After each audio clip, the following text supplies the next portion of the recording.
Hi guys, it's Jamie here. I've been on keto since the middle of July and I've lost a little over 60 pounds so far. Tonight we are having a family movie night, and for the family movie night the family's having chips and chocolate and popcorn and sodas. And since I can't indulge in those things, I'm going to make myself a couple movie night snacks that I enjoy, and I thought that I would just take you on the journey. So tonight we're going to have pepper jack cheese sticks and a new recipe I don't know what to call yet, but it's going to be delightful little balls of cream cheese with some pepperoncinis mashed into it, made into teeny little balls about this big that I'm going to wrap bacon around and throw in the oven so that it gets melty and yummy. So let's get started. So the first thing I did is I used my pork rinds and my mallet, flat side of my mallet, and I mashed down the pork rinds here till it was in a powder. And the next thing I'm going to do is take my eggs and whip them up so that I can dip the cheese sticks in it and shake them in this mashed up pork rind. And that I'm going to do dip the cheese sticks inside the egg yolk and then put them in here, shake them, pull them out, dip them back into the egg, and then put them back in here and shake them again, and that makes a really good coating on it. So let me do that and we'll be right back. Okay, so we've got the cheese sticks all breaded in the pork rind and they're waiting to go in.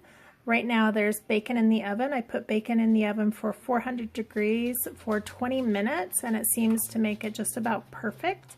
So if you don't already know that tip or trick, that's one of my favorite new tips or tricks since I went keto.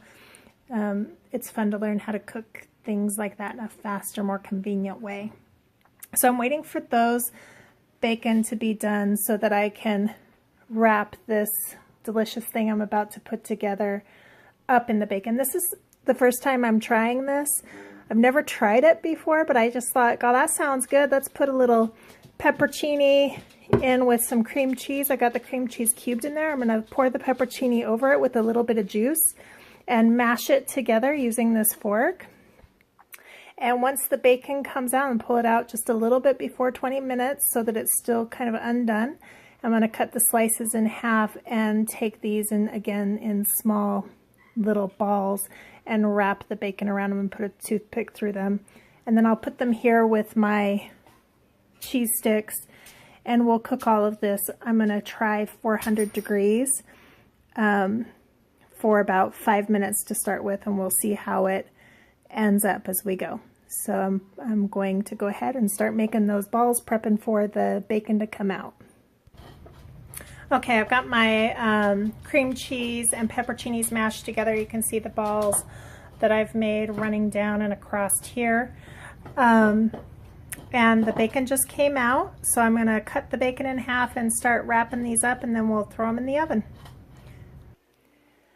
Okay, so we've got the balls wrapped up inside the bacon. I ended up cooking the bacon the full 20 minutes instead of taking it out a little early, like I said I would, so welcome to my life. That's kind of how I roll. And it was too crisp. It broke while I was putting it together. So if I were doing this again, I would have pulled it out earlier than the 20 minutes, like I said, and left it slightly uncooked so it was more pliable. If I had to, based upon what these look like right now, if I had to call them something, I would call them porcupines. So if we're going to give them a name, it might be porcupines. So now let's throw them in the oven and see what happens.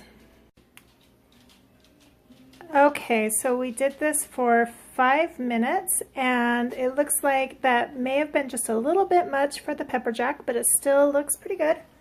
Held its form really well. And the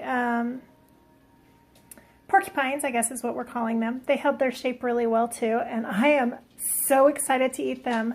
I tasted it a little bit before I put it in and it was to die for. The flavor of the inside was to die for.